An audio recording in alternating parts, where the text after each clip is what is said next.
Great, thank you, Jeff. Thanks, everyone. Good morning. Good to be here. It's nicely timed, and one of the things that's less of a challenge for me than it was perhaps for Judith from Sport England is that I quite like the fact that they're still in their shaping mode and planning the strategy, because I hope that a fair bit of what is said today, and hopefully included in my presentation, is still able to have that impact so that we can show how we can move forward to meet what I think as well is quite an exciting opportunity posed by the government's new strategy.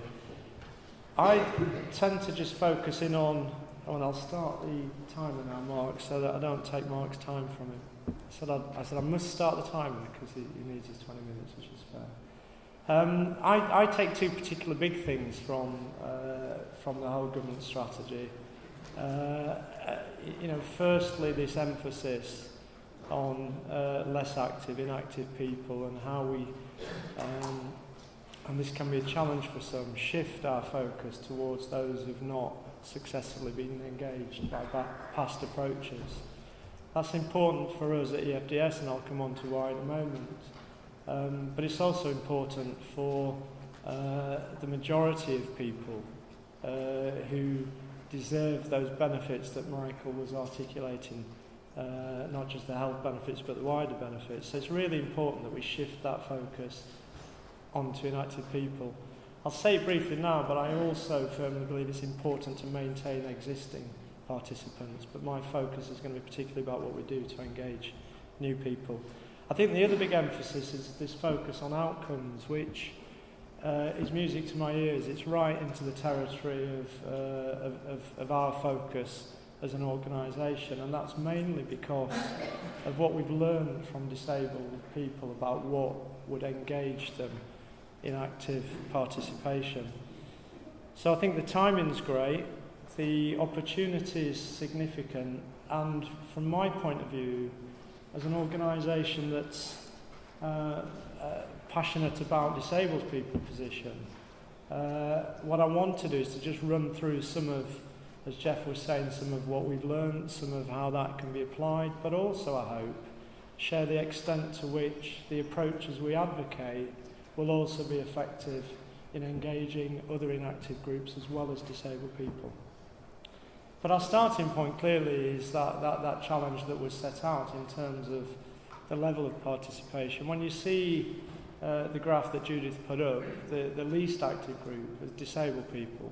So if we can get our heads around what it is that could make a difference in that group, that in itself will have a massive impact.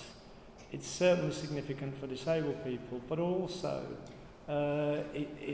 in terms of those seeking to increase participation, it's a major part of the population that hasn't previously had the level of engagement it should. So the headlines appear 1 in 5 of the population are disabled. It's a big group, a big market, a very diverse market. It's not a single homogenous group. It's really important that we understand that great breadth. And the question earlier about older people, if 70% of disabled people are over 50, and most of those people would not define themselves necessarily as disabled, they'd have long-term conditions, they'd have the kind of context that we want to engage, but actually wouldn't necessarily jump at a proposition that said, this session is for disabled people. And we need to understand that, and we need to capture the diversity of the markets that we're working with. The level of participation, has been said, is much less. There are particular psychological barriers as well as the physical and other barriers, and I'm going to come back to that in a moment. But what we've also got in that psychological territory is that only 1 in 20 of the population, when asked what words they'd use to describe how they feel when they engage with a disabled person, said confident. So there's a real challenge in society, and therefore there must be, in this audience and in our organisations, a challenge of getting people to a point where they understand and feel comfortable and work and act differently. But positively, this is disabled people represent a group of people who really want to be active. 7 in 10 want to be active. And quite often it's the case that it's the lack of information about what's available that can get in the way. We've done a lot of research. I'm not going to take you through this whole journey, but we started, if I'm honest, 5 years ago by saying, what do we actually know about disabled people and their physical activity? It wasn't a lot, if I'm brutally honest. It is a lot now. Have a look at our website. It's full of good quality insight about the barriers to participation, which I'll touch on, about what motivates people, what their lifestyle context is. We moved through to understand what would make a difference to disabled people's participation from their own perspective, and that's in particular one I'm going to focus on today and in a moment. But we've done some other work about transition. You know, we all know that there's a challenge in moving from education into, you know, when people leave school, moving into wider community. And for me, it is one of the biggest fault lines in the government strategy that it's almost working around the Department of Education. And we can't do that. We need to make sure that policies focused on young people don't say, this happens in school, it's hermetically sealed, this is the system that works for school sport and activity. And around that, we'll ask Sport England to see what they can do in the community. Unless we get those bridges across, you'll have a real challenge when it comes to leaving school. We've also done some work about supporters. You know, one of the issues for disabled people is about how they relate to the people who either support or care or volunteer or work with them to enable them to become active. And we're doing a lot of work to better understand the positioning of disabled people in society, and particularly in relation to active recreation and sport. And that's work we're just going into, because media representation can help or hinder people to be optimistic and ambitious for sport. So I mentioned the barriers, the physical barriers you will all get. Logistical, I'm sure you would as well. Getting to a place can be a challenge, but actually the psychological barriers were by far the biggest in the research we did with disabled people. Barrier to accessing sport and activity. In two categories, people's self-imposed barriers that might come from the fact that, well, I've never done sport. I wasn't included in PE at school.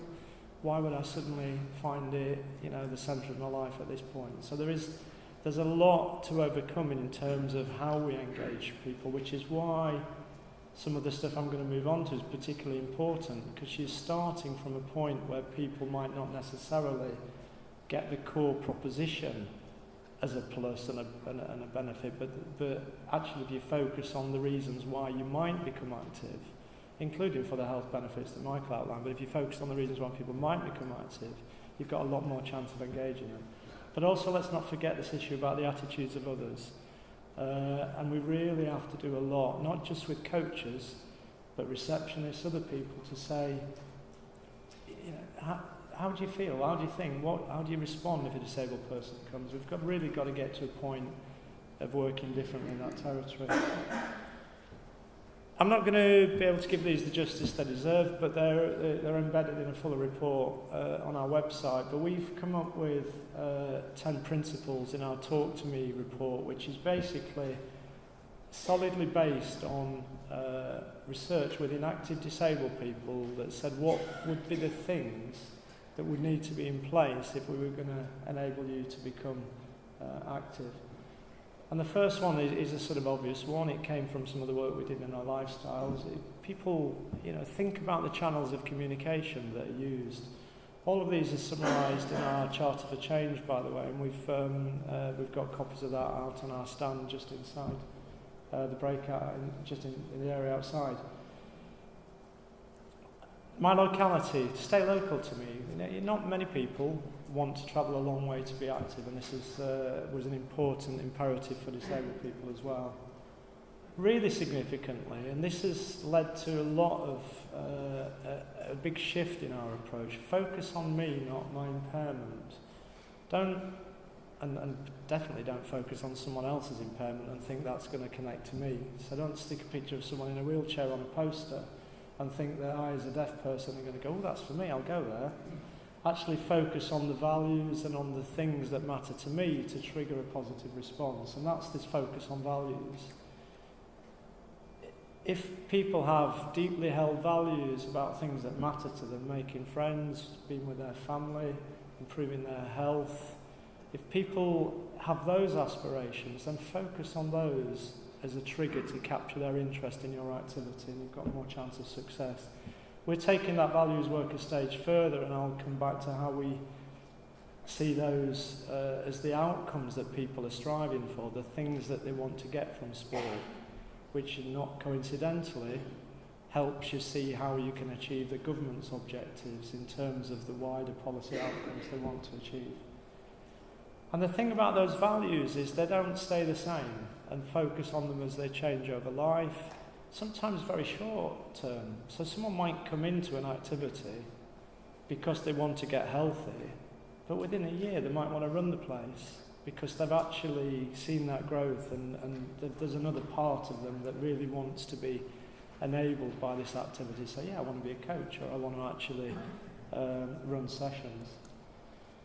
The last 5 elements of these Talk to Me principles are all about what you just need to get right at the point of delivery. And you know, it's quite obvious in terms of reassuring me that I'm going to fit in. You know, include me, make sure that the activity is of a nature that I can be involved in as well. Really good discussions this week with Charlie Bethel, for example, from wheelchair basketball. What they get running side by side is a more competitive group, and then an entry-level group, and they've got people supporting and coaching. But what you've got is that ability to come for the first time and get something out of a session, as well as come for the 99th time and get a sense of fulfillment as well. Listen to me in terms of find out what my needs are. There's subtle ways of doing this. We've been talking to England Athletics and Parkrun and others about, well, actually, if the starting point for a parkrun is a briefing session, how would that work for a deaf person? What kind of pre-information could be available? What is it that you just need to do to adapt that opportunity? And when's my opportunity to say, rather than a big group session, excuse me, if you could just do this thing, it would make it easier for me to take part and to enjoy that occasion. Welcome me, sort of obviously, but except that's not always what's happened. And show me. I think this point about using advocates who are like me, people who are participating and were also disabled or have my particular impairment, to show me what it's done for them. That's the strongest type of advocacy. So there are 10 principles. They run through the centre of everything that we do.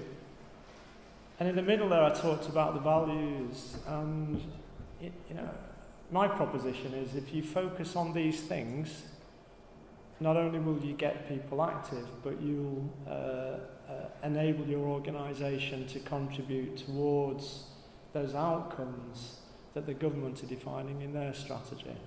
And I'll go forward on that a bit more. But if you say to someone, do you want to come and do something with your friends, or would you like to make friends or expand your friendship group, or do you want to be active with your family? If they're the things that are dear to you, this is a session that would really enable that to happen. My health, that's a big driver in our survey. That was a big driver for disabled people. This is a focus on their individual health. But if we focus on things that help their individual health, we will achieve those massive savings that Michael talked about in terms of the total health of the nation.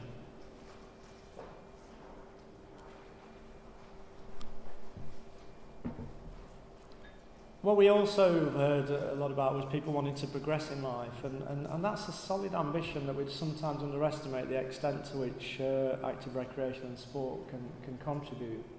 And if if being active, making friends starts to build my confidence, actually maybe I will go for that job, maybe I can sustain that job, maybe I can actually progress in life beyond just the core activity that I've been engaged with.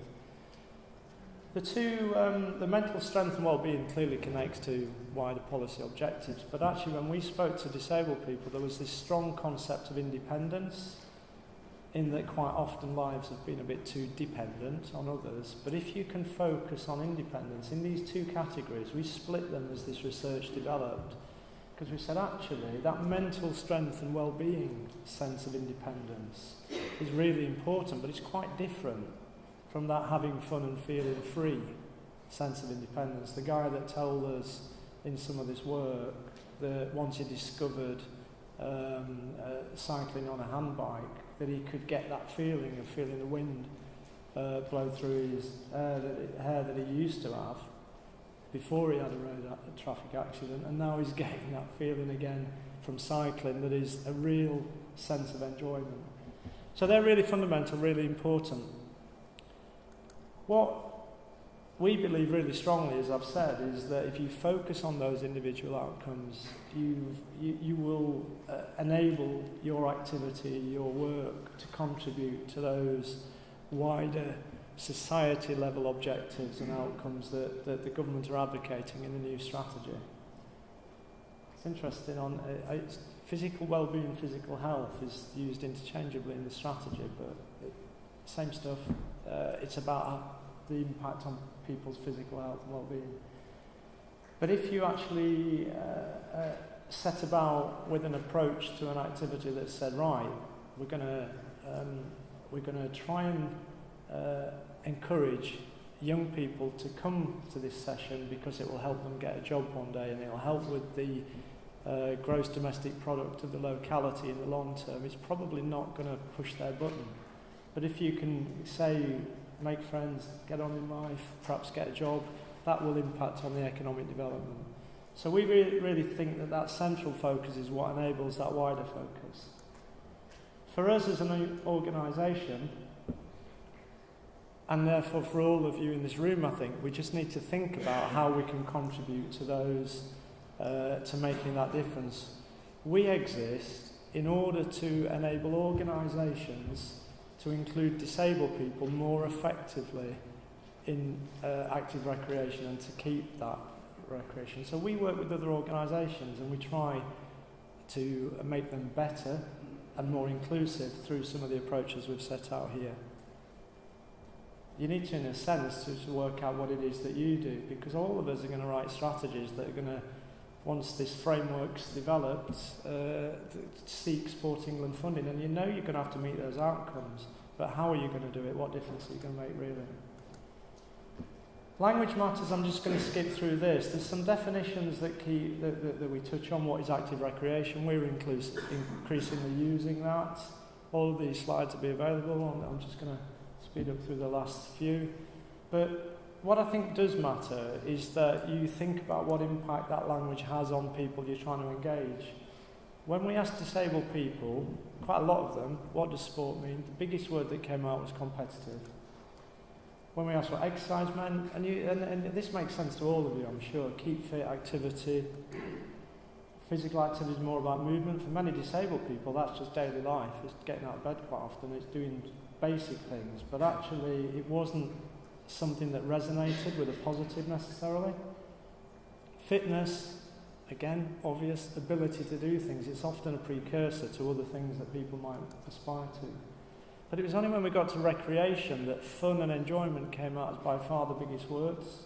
So that's why we use active recreation as a term, because if you promote active recreation for those wider outcomes, it works for people. These are the things we want people to do, to sign up to engage disabled people more effectively. Really bring into the heart of your work, not peripheral, not a siloed activity around disability offer, central to organisational work. If you do these things, we hope it will make the key difference.